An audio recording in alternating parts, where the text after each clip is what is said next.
नमस्कार दोस्तों, ज्योतिर्मय चैनल पर आपका फिर एक बार स्वागत करती हूँ और आज स्वागत करना चाहूंगी जर्मनी से डॉक्टर इंजीनियर प्रदीप सर का। सर आपका बहुत-बहुत स्वागत है।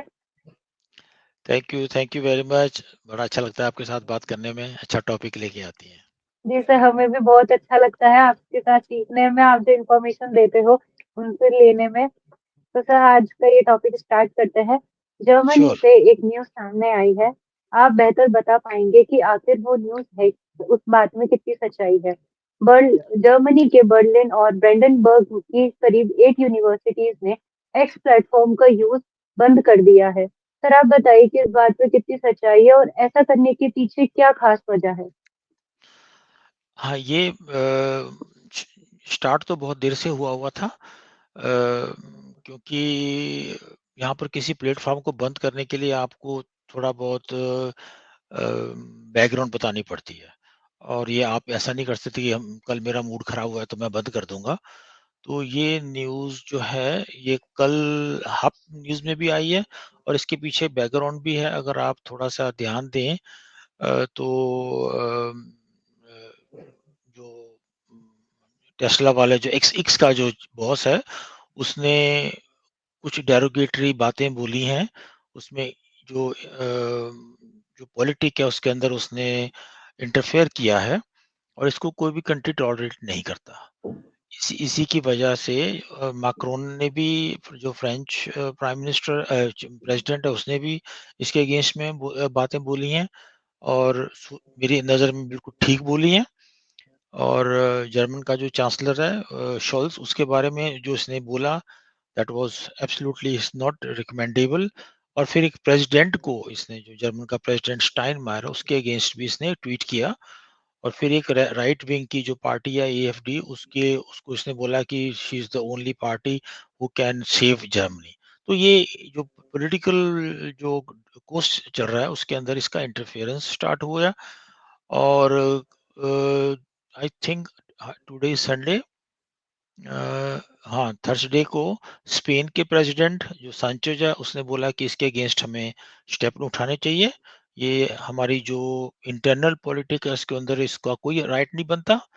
और साथ ही साथ जो फॉरेन मिनिस्टर फ्रांस का नेओल, उसने भी इसके अगेंस्ट में ये स्टार्ट किया। हाँ, आपको मैं एक चीज ये दिला दूं कि 23 में एक्स के खिलाफ केस दर्ज हुआ है। और उसके जो जो यहाँ के जो पैरामीटर्स है उसमें ये एक्स वाले नहीं आते। एक तो जो इसने वो जो क्रॉस ब्लू है वो कोई भी खरीद सकता है। कई अपने इंडिया में यूट्यूबर है, उन्होंने पीछे बड़े बड़े लगाए हुए हैं, यू कैन बाई इट। पहले ऐसा नहीं होता था, पहले उसकी वेरिफिकेशन होती थी। ये कहते हैं it is against the rules. और दूसरा जो ये जो जो डेरोगेटिव स्पीचेस होती थी, इंसल्टिंग होती थी, उसको उसको हटाया जाता था। उसके ऊपर आप बोल सकते थे कि हाँ जी, इसने ऐसा-ऐसा गलत बोला है, उनका अकाउंट भी कट काट दिया जाता था। अब ये नहीं है। तो ये कहते हैं these things are not according to the European Commission of, उसका नाम भी उन्होंने रखा है डीएसए, डिजिटल सर्विस एक्ट जो उन्होंने तैयार किया है, उसके अंदर इसके पे केस चलेगा। और ये केस यहाँ तक हो सकता है कि इसको, जो इसका जो टोटल रेवेन्यू है उसमें 6% इसको जुर्माना लग सकता है। It's a very huge amount. इसका ब्लूमबर्ग के हिसाब से 21 में ही earned around about 5.8 billion dollar. और जब से इसने ये स्टार्ट काम किया है, इसका जो रेवेन्यू गिर गया है, it is around about now only 1.48 billion. ये 23 का ब्लूमबर्ग का डाटा, ये खुद तो बताता नहीं है लेकिन उनको, उनके पास ये सोर्सेज होते हैं, पता कर लेते हैं। अब जो आपका क्वेश्चन है कि ये यूनिवर्सिटीज वाला ने क्यों बंद किया, यूनिवर्सिटीज जो हैं 60 यूनिवर्सिटीज हैं पूरे जर्मनी में। और अभी ये बिल्कुल फॉलो अप हो जाएगा। ये France, Sweden, Norway, Denmark, Italy में शायद कम, क्योंकि वो तो इसकी इसी ग्रुप में बैठने वाली है ना, मिलोनी। तो वो कहते हैं कि इसमें एक झूठ, इंसल्ट और फेक न्यूज़ का एक बहुत बड़ा है। और हम यूनिवर्सिटीज़ वाले जो हैं, वो ये चाहते हैं कि ये चीज़ें प्लेटफ़ॉर्म पे ना हो। फैक्ट चेक नहीं है। अब वो ज़करबर्ग जो है वो भी उसके साथ मिल गया है। तो अभी ये जो मेटा कंपनी है जिसमें फ़ेसबुक भी आती है, गूगल को भी उसमें बीच में ले लिया है। इन सब को कंटेन करेगा ये डीएसए, और ये बोलते हैं कि अगर हमें इसके अगेंस्ट में कुछ करना पड़े तो हम पूरा करेंगे। हो सकता है एक बड़ी-बड़ी फाइट स्टार्ट हो जाए। ये एलन जो है इसने खुद ही अपने आप को इसमें घुसेड़ा है, और इसका असर जो है वो यंग जनरेशन। अब आप देखिए, ये जितनी यूनिवर्सिटीज़ थी, इसमें कुछ साइंटिफिक यूनिवर्सिटीज़ भी हैं, आईआईटीज़ भी हैं बर्लिन की, हुम्बोल्ट यूनिवर्सिटी जो वर्ल्ड फेमस मानी जाती है, जहाँ एडमिशन लेने के लोग लाइन पे खड़े होते हैं। उन्होंने 13 साल के बाद 13 साल के बाद अकाउंट जो है उसको बंद किया। तो जो जो हाइनरिच हाइ ने यूनिवर्सिटी डुसेल्डोर्फ किया, वो मशहूर, उन्होंने ये प्रिंट मीडिया में इंटरव्यू दिया है कि yes, these are 60 universities and scientific research centre जो ये एक्शन लिया। और जब एक बार डिलीट कर देते हैं अकाउंट, तो वो दोबारा उसको रीजनरेट करने के लिए बहुत टाइम लगता है। तो ये एक फ़ॉलो-अप हो जाएगा। मुझे लगता है कि और 1 या 2 वीक में we can do one more small programme, तो आपको इसकी संख्या जो है डबल या 3 टाइम्स या 5 टाइम 10 टाइम हो सकती है। और ये एक और जो बात यहाँ पर डिस्कशन में चल रही है कि जो पॉलिटिशियंस हैं, वो भी अपनी पॉपुलैरिटी के लिए, अपना मैसेज देने के लिए एक्स को यूज़ करते हैं। तो उनको भी सैंक्शन लग सकते हैं, या खुद ही वो सैंक्शन लगाएँ। उसका नुकसान भी उनको है, क्योंकि वो डायरेक्ट उनके साथ कम्युनिकेशन उनकी होती है, वो कम हो जाए। अब मैं आपको एक छोटा-सा एग्ज़ाम्पल देता हूँ। जो जर्मन का चांसलर है, उसका उसके अकाउंट के में कम से कम 900,000 लोगों 9 लाख के करीब उसके फॉलोवर हैं।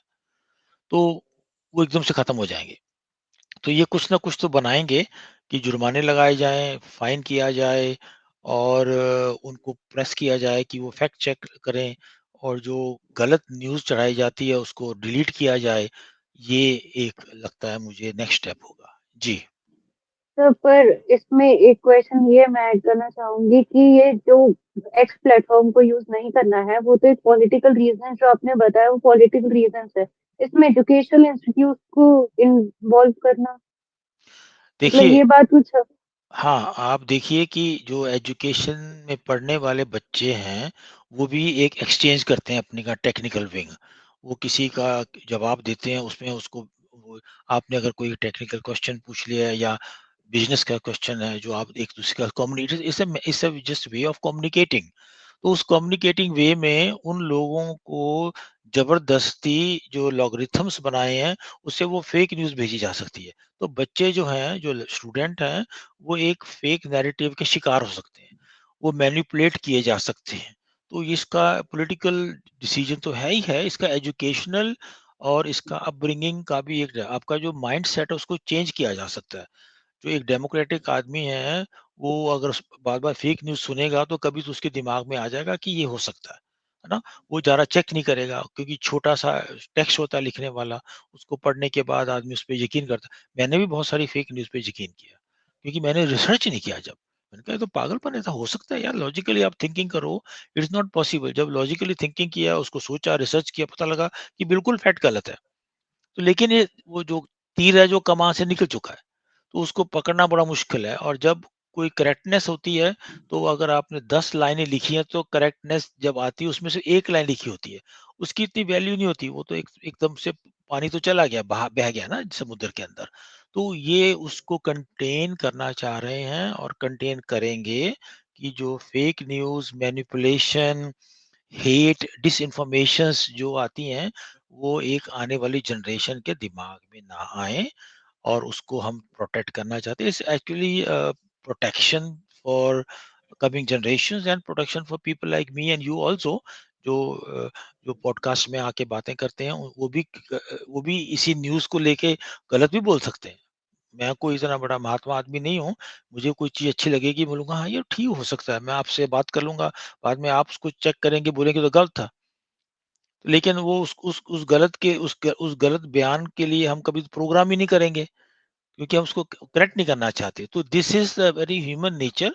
उसके अंदर उनको मालूम है कि ये काम जो है, ये अभी गवर्नमेंट के हाथ में होना चाहिए। यही इनके पास इंस्ट्रूमेंट है, इनके पास पैसा है, इनके पास कानून है, और ब्रसेल जो है वो इसके ऊपर बहुत गहरी नज़र रख रहा है और ये मुझे लगता है कि अभी तक तो जो केस चल रहा है इसके ऊपर, वो लगता है कि 1-2 महीने के अंदर-अंदर अपने लाइन पे अभी तक इस केस की कॉपी पहुँचने के बावजूद भी एक्स के चेयरमैन ने कोई स्टेटमेंट नहीं दिया। दैट मीन ही नोज़ ना। तो अब उसको उसको भी तो पता लग जाएगा ना कि अगर अभी आप देखिए 5.8 बिलियन का उसका रेवेन्यू था 21 में, 23 में उसका 1.4 हो गया। तो जैसे-जैसे ये लोग इसके अगेंस्ट में खड़े होंगे, प्रेस कॉन्फ्रेंस की जाएगी और इसमें कोर्ट शामिल हो जाएँगी, पार्लियामेंट शामिल हो जाएँगी, तो इसका तो डाउन हो जाएगा ना काम। और डाउन होने का मतलब भी तो बिल्कुल सिंपल है कि इसके अकाउंट कम होते जाएँगे। तो इसको भी इंटरेस्ट है कि ऐसा ना हो। है तो ये बहुत बड़ा मिलियनेयर्स है, बिलियनेयर्स है, लेकिन फिर भी पैसा जो एक एक एक बिल्कुल सोर्स कम हो जाएगा, तो ये अपने बहुत सारे प्रोग्राम नहीं कर सकता ना। तो जी। पर यूरोप में ऐसे एक्स हैंडल को अपोज करना, जहाँ पे वेस्टर्न रीजन में कंजर्वेटिव हाइप देखने को मिल रही है, उसकी तरफ लोगों का ज्यादा झुकाव है, वहां पर ये एक्स प्लेटफॉर्म के अगेंस्ट जाना, यह कह सकते हैं कि यूरोप में कंजर्वेटिव को अपोज करना है, या जो रिचेस्ट मैन है उनके अगेंस्ट में जाना, या उनको दिखाना है कि that we are going against that person, ऐसा कुछ है। देखिए, ये एक पॉलिटिकल एजेंडा होता है।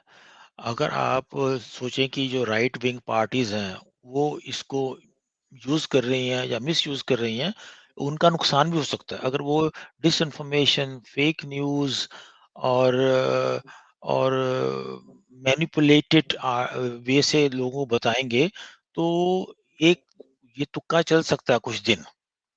ये कुछ दिन उसको उसका ये प्रॉफ़िट ले सकते हैं या बोलेंगे हाँ जी, हमें फ़ायदा हो गया।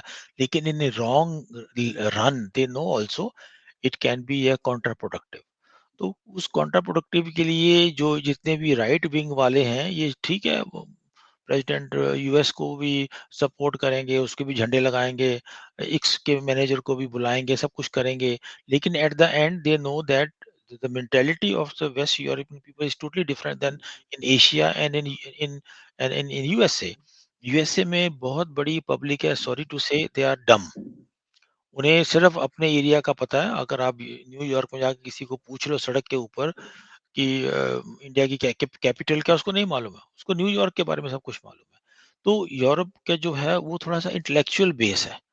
यूरोप एक फ्री वर्ल्ड में आता है, एजुकेशनल स्टैंडर्ड काफ़ी हाई हैं और वर्ल्ड वॉर सेकंड के बाद इन्होंने अपने आप को थोड़ा-सा बिल्डअप ऐसा कर लिया है कि Europe is a very attractive destination for everybody now.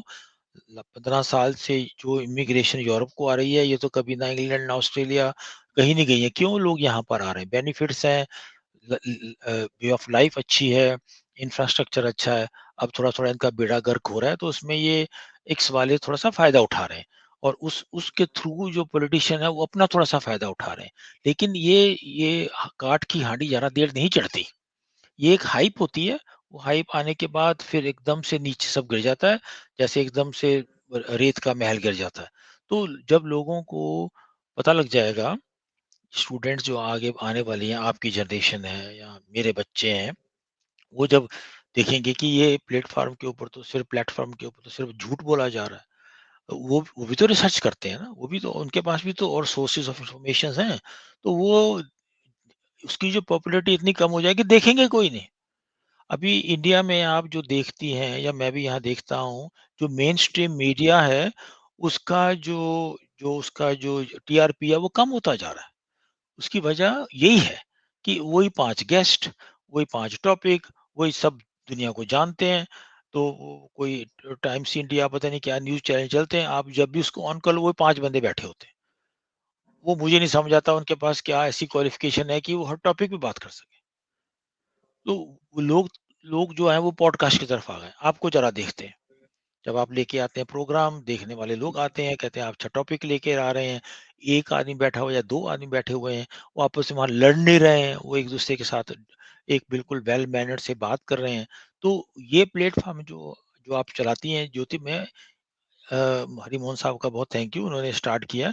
उसका एक बहुत बड़ा इन्फॉर्मेशनल लेवल है। इसको सुनने वाले लोग यकीन करते हैं कि जो आदमी बोल रहा है रिसर्च करके, जो औरत बोल रही है रिसर्च करके बोल रही है, उसका कोई सेंटिमेंटल बिहेवियर नहीं है। कभी-कभी मैं हो भी जाता हूँ, ऐसी बात तो नहीं है। लेकिन जो फैक्ट्स होते हैं वो हम बताते हैं आगे। जो मैंने आपको अभी न्यूज़ जी, बताई है, जो मैंने एनालाइज़ किया है, उसकी वजह क्या है, इसको लोग अगर बैठेंगे बुलेट पॉइंट को लेके खुद रिसर्च कर लेंगे तो उनको मेरे से ज़्यादा इन्फॉर्मेशन हो जाएगी। वो फेक न्यूज़ नहीं होगी। उसमें झगड़ा नहीं यस हो रहा, सर, बिल्कुल। लूज़ टॉकिंग नहीं हो रही। तो ये आप लोग जो काम कर रहे हैं, it is a God gifted job. उसमें आप लोगों को बिल्कुल टू द पॉइंट की इन्फॉर्मेशन देते हैं और वो उस इन्फॉर्मेशन लेके जाके उनका एक बन मैं फेक न्यूज़ देख आपको बता दूँ, मैं डिसइन्फॉर्मेशन आपको दे दूँ, मैं लोगों को मैनिपुलेट करने कुछ बता दूँ, 1, 2, 3, 4 दिन चल जाएगा।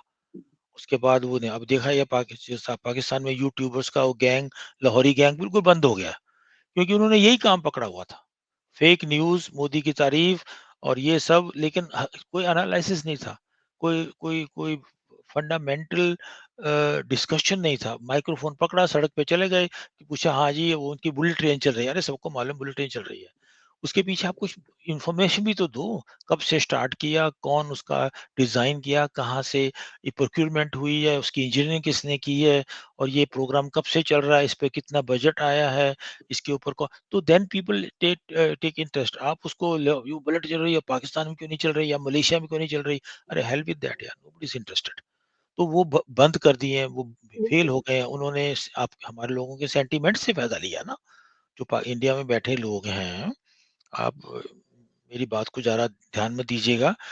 जिनके पास थोड़ा-सा स्मार्टफ़ोन आया हुआ है, वो रिक्शा, तांगा चला रहा है। इनके पाकिस्तानी यूट्यूबर जो सड़कों पे इंटरव्यू लेते हैं, उनको देखने वाली जो जनता है, वो इंडिया की लोअर मिडल क्लास है। मैं उसके खिलाफ नहीं हूँ, वो भी काम करते हैं, वो भी अपना पैसा कमाते हैं। शाम को जब वो आते हैं, वो वीडियो लगा लेते हैं, आहा! मज़ा आ गया, ये चलो हमारा टाइम पास हो रहा है। क्योंकि किताब उन्होंने नहीं पढ़नी, न्यूज़ उनके पास नहीं है, टाइम नहीं है, मेहनत करते हैं, तो शाम को आके जब वो सुनते हैं तारीफ़ हो रही है मुल्क की या मुल्क के खिलाफ बोला जा रहा है, तो वो उनके लिए एक एक एक नॉलेजेबल प्लेटफ़ॉर्म बन जाता है। तो ये एक्स है, ये भी ऐसा ही एक प्लेटफ़ॉर्म है, जिसपे झूठ, डिसइन्फॉर्मेशन, मैनिपुलेशन, फेक न्यूज़ सब चढ़ाई जाती है। और इसके अगेंस्ट अब लोग आ रहे हैं कि ये हमने जनरेशन तैयार नहीं करनी, जो इस पे यकीन करे और बाद में यकीन करने के बाद अपना एक फ्यूचर ओरिएंटेड क्या बोलते हैं फ्यूचर बनाएँ, है ना? अपना अपना अपना कॉन्सेप्ट लाइफ़ की इन चीज़ों पे चलाएँ क्योंकि आजकल किताबें पढ़ना, न्यूज़ पढ़ना इतना नहीं है, लोग ये देख-दुख के अपना गुज़ारा कर लेते हैं। तो इसको वो कंटेन अब यूनिवर्सिटीज़ में पढ़ने वाले लोग हैं वो that is the generation who is going to come and take the jobs and they will be the hirers of this nation. चाहे वो इंडिया है, चाहे वो जर्मनी है, चाहे वो फ्रांस है, इटली है, जो कुछ भी है। अगर उनको आप मैनिपुलेशन में ले आ जाएँगे, उनको फेक न्यूज़ से भर देंगे, तो फिर मुल्क का क्या हाल होगा? कंट्री का क्या हाल होगा? तो इस पे इनका ध्यान है। तो बहुत अच्छा डिसीज़न मैं समझता हूँ ये ले रहे हैं। और इसको डिप्लोमैटिकली सॉल्व किया भी जा सकता है। लेकिन यहाँ पर कोड्स हैं, यहाँ पर राइट स्टेट लेवल है और इसके ऊपर मुझे लगता है कि 1-2 इस हो जनवरी के एंड में, फरवरी के एंड में यूरोपियन यूनियन की तरफ से ब्रसेल में कोई ना कोई कोई ना कोई डिसीजन आएगा। नहीं आएगा, जितना लेट होगा उतना ज़्यादा इसको नुकसान है क्योंकि लोग जो अपना अकाउंट जो ऐसे निकालते जाएँगे, एक टाइम पर ये एक छोटा-सा प्लेटफ़ॉर्म बन जाएगा। जी, thank you so much sir for your information and facts. Jyotirmay को अपना कीमती समय देने के लिए बहुत-बहुत शुक्रिया। इसी के थैंक साथ ये सेशन यहीं एंड करते हैं। फिर आएँगे आपके लिए नए मुद्दे को लेकर। तब तक के लिए थैंक यू। ज्योतिर्मय को सब्सक्राइब ज़रूर करें। ज़्यादा से ज़्यादा शेयर करें। Thank you. Thank you sir. You are welcome. Thank you very much. Take care.